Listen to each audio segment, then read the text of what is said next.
Today we will be talking about two nuclear accidents, which are the Windscale fire and the SY-102 spill, by Brenda and Chandler. I will be starting with the Windscale fire event of 1957. We will be going over the sequence of events, the cause of the fire, how there was a failure to evacuate nearby residents while the fire was taking place, and what effects this event had on the environment and atmosphere. Lastly, I will summarize the event and talk about its effects on the nuclear industry. It all began on October 7th of 1957 at the Windscale farm in northwest England. A controlled release of stored Wigner energy from graphite was scheduled and performed. Wigner energy is energy stored in a crystalline substance as a result of irradiation. This energy needed to be regularly annealed through a heating process that released the energy. By the next day, October 8th, however, the temperature wasn't high enough. This led the operators to attempt the annealing process once more.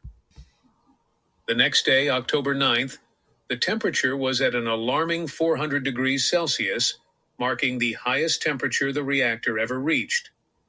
In the following 2 days, fans failed to cool down the pile. Fuel cartridges were found to be incredibly hot, and flames were discovered at the back of the pile. On October 11th, numerous efforts were made to extinguish the fire. Carbon dioxide was pumped into the pile, and this proved to be ineffective. Then, water was finally turned on, changing from an initial water flow of 300 gallons per minute to 800 gallons per minute to 1,000 gallons a minute. The water flow continued until the reactor finally cooled down to a stable temperature. The exact cause of the fire was the second nuclear heating that got out of control. The second heating was applied too soon and too rapidly, regardless of rising temperatures in other parts of the pile. This caused adjacent uranium cartridges to rupture. The uranium then began to oxidize, releasing radioactivity and causing a fire. The fire left about 10 tons of radioactive fuel melted in the reactor core. Following the fire, the British government downplayed the severity of the accident. Their main course of action to stop the spread of radiation was the recall and destruction of around 250,000 gallons of milk from farms within 300 square miles of the facility. This was due to the cows grazing on grass that has been contaminated, and the radioactive material can easily be absorbed by the human thyroid gland upon consumption of the milk. Residents were not evacuated or even notified that the fire was taking place, leaving them ignorant and therefore at risk. Because of the fire, about 18.6 petabecquerels of radioactivity were released to the atmosphere. Measurements showed that the event led to the atmospheric dispersion of radioactive materials through England, Wales, and parts of Northern Europe. In subsequent years, there have been an estimated 240 cancer-related deaths attributed to radiation from the fire. To summarize this event, a controlled release of Wigner energy at the Windscale farm became out of control and caught on fire for 16 hours until water was used to put it out. The long-term effect this had on the nuclear power industry was prioritizing safety procedures in nuclear power plants. It also created new organizations that oversee these safety procedures. The design and operation of the Windscale nuclear reactor were also taken into account, and enhanced safety features, such as better containment systems and improved cooling mechanisms, were added to future nuclear reactors. Lastly, the Windscale fire slowed down the pace of nuclear research and development in the UK, as resources were instead used to address the cleanup and safety upgrades. The fire ultimately contributed to the global understanding of nuclear safety. For the SY-102 spill, I will cover a summary of the events that transpired. The effects on personnel in the area. The failures by those in leadership and the fines that came along with not following various rules and regulations. On July 27, 2007, approximately 85 gallons of highly radioactive waste was spilled at the Hanford tank farms. Workers had just left the area only 10 minutes before the spill occurred. Prior to the spill being noticed, some workers reported smelling something odd in the air. The spill happened because, in an attempt to clear a pump of clogs, it was run in reverse. Proper isolations were not put in place and a dilution line was overpressurized. This overpressurization led to the line rupturing and spilling the radioactive waste. Safety analyses were performed prior to reversing the flow and had identified this as a possible accident scenario.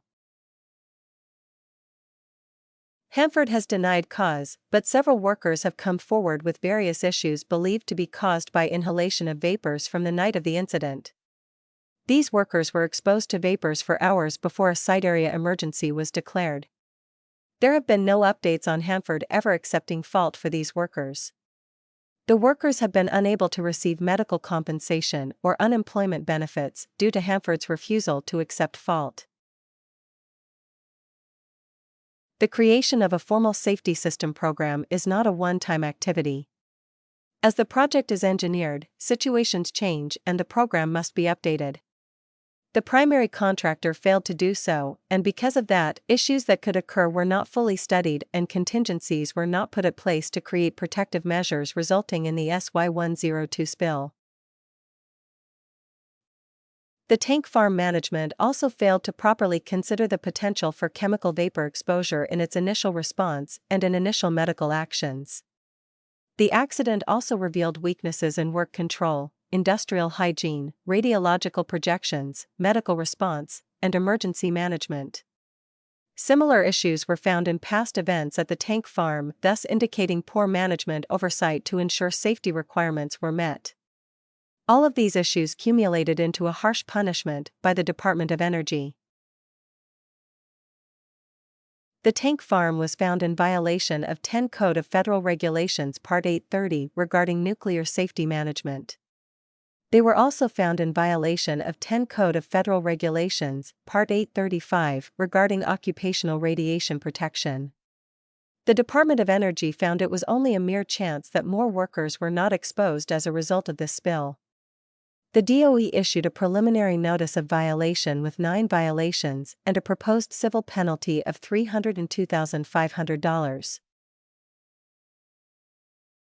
The violations were as follows: violation of technical safety requirements, inadequacies in procedures, failure to follow procedures during activities leading up to a spill, failure to follow procedures in response to a spill, occupational radiation protection deficiencies, failure to adequately train personnel, failure to incorporate design requirements, failure to correct known problems adverse to quality, failure to proactively identify spill event causes through management assessments.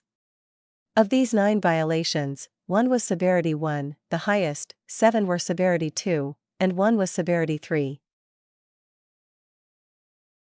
In conclusion, the SY102 spill at the Hanford Tank Farm stands as a major reminder of the importance of adhering to safety protocols and regulations in nuclear facilities. The sequence of events leading to the spill, from operational oversights to deficiencies in response protocols, underscores the need for continual reevaluation and enhancement of safety systems as projects evolve. The repercussions of the spill extend beyond the immediate environmental and operational impacts, deeply affecting the health and livelihoods of the personnel involved. Despite the denial of fault by Hanford, the reported health issues among workers highlight the human toll of such incidents and the imperative for responsible corporate accountability. Failures in leadership, from the neglect of updating safety programs to inadequate consideration of potential hazards, reveal shortcomings in management oversight and risk mitigation. The Department of Energy's response, issuing a preliminary notice of violation with severe penalties, emphasizes the gravity of the lapses in judgment and the necessity for strict enforcement of regulatory standards to safeguard both personnel, the environment, and the community. Ultimately, the SY102 spill serves as a cautionary tale, emphasizing the importance of an unwavering commitment to safety, thorough risk assessment, and strict regulatory compliance in the operation of nuclear facilities. These are things we, as future plant personnel, must strive to live by. Only through steadfast adherence to these principles can future catastrophes be averted, ensuring the well-being of workers, the integrity of operations, and the protection of communities and the environment.